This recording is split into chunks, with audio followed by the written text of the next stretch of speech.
Hello everyone. Okay, so we are going to look at now the first exercise that starts to bind together the actions of the hand and the actions of the feet.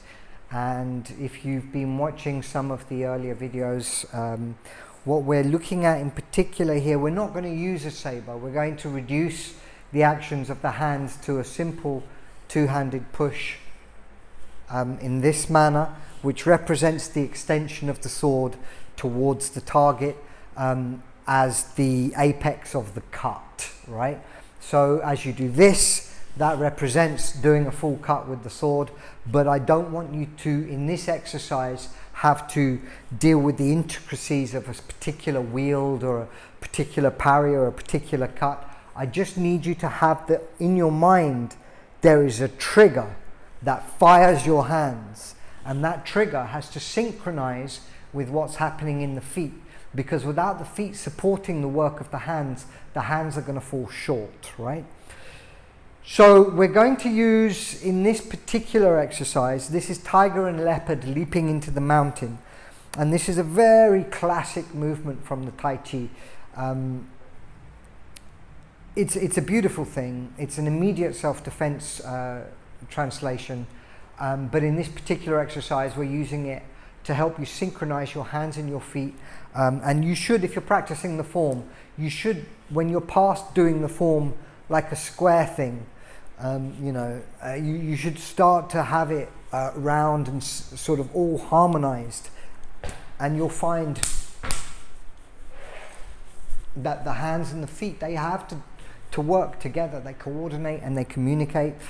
And that's what you're going to do with this one, right? So with the footwork we're going to use for this is the passing step. And in particular, as you do these passing steps, I would like you to do them with one foot fixed. You're not going to do this as a walking exercise immediately. You need to get to class where we've got more room. Most people practicing at home don't have the space to do walking exercises anyway, unless you've got a nice big garden. So from here, what I'm going to do, I step in, so 4, 5, and 6. And 6 is corresponding with my hands coming back either side of my face like a little flower, right? There it is. Tiger and leopard. So from here, I'm going to step out. A meridote. Right? So from here, what are we doing? 1, 2, and 3. The third phase of 6 steps to walking is what is associated with the act of cutting, right? So here I am, 1, 2, 3. That's the moment I'm getting into distance with my target. That's when the measure is true. That's the point where the cut has to land. If I do the cut here and then reach in, obviously I've missed and then offered my throat to my target to cut off. Or the other is also true, is if I go forwards and then I do my cut afterwards, I've offered my throat for my target first, and then afterwards, assuming I'm still alive, I get a chance to do my kill, right? This is no use to me, right? So what has to happen is, as I arrive in range with that target, that is the moment that the cut has to be incident. That's the moment when the incision begins against the target's body. It's not going to happen before or after the transition of the weight. So you need to get these right. I know it's a lot of words. I'm sorry. I really am. It's easier to teach just by giving people a slap. Don't do it that way. But if you want me to slap you and not talk at you, get to class, all right? Otherwise, sorry, you just have to put up with me talking. From here, gathering 6. 1, 2, 3. The tiger and the leopard leap into the mountain, and look at that, it's all the way out. Watch it again from here. 1, 2, 3. As I finished the movement into the ball of the foot, I finished the hands as well. The shoulders are not up, they're down. The elbows are not out, they are down. If you look from the front, it's not here like this, it's here. The elbows are down, but the hands are at full extension. right? I sit back, I gather, and I step back. And as I step back again, as the heel comes down, I arrive at full extension with the hands. So the foot extending backwards is what is extending the arms forwards. So they arrive at the same time. Boom. Gather. 4, 5, 6. 1, 2. Now going forwards, it's the transition of the weight, not the foot arriving, that defines the apex of the cut. So I'm going to go 1, 2, 3. 1, 2, 3. Step in. 1, 2, out. Step in and out. Boom, go. Center, expand. Gather and expand. Gather and expand. Leaping into the mountain.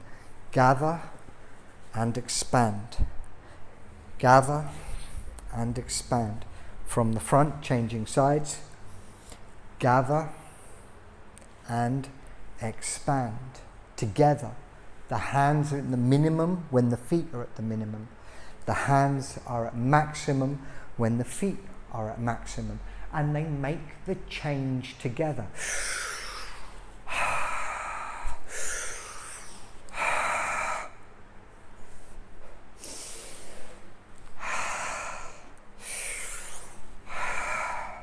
If you're doing this as a genuine Qigong, you shouldn't be able to hear the breathing. I just make it obvious so that you can understand and learn from here. In and out. In and out. In and out.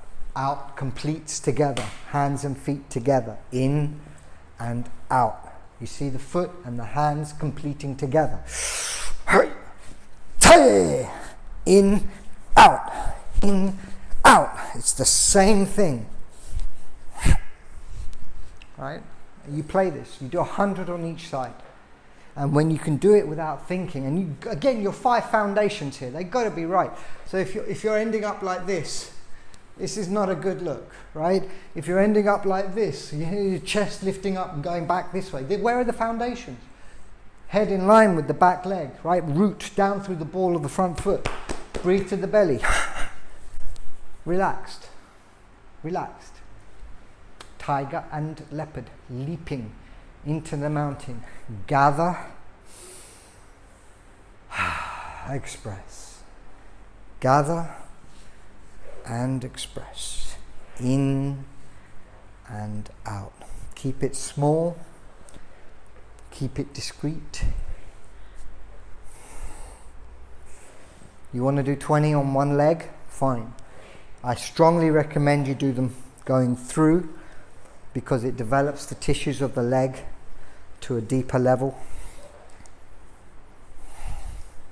And you're not allowed to come up and down like this.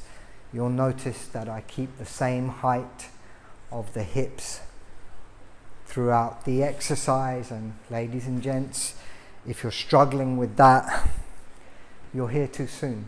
You should be doing the 6 steps to walking. And when you get those correct and you don't have any problems with the height change, that's when you start introducing the hands. And guess what? We can do exactly the same exercises using the advancing step and the slip step as well.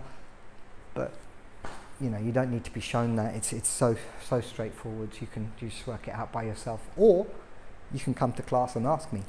All right, okay. Hope you had fun. Tiger and leopard leap to the mountain. It's a giggle. I love this one. It's come in very, very handy on many occasions. Anybody tries to put their hands on you, job done, right? Okay, take care.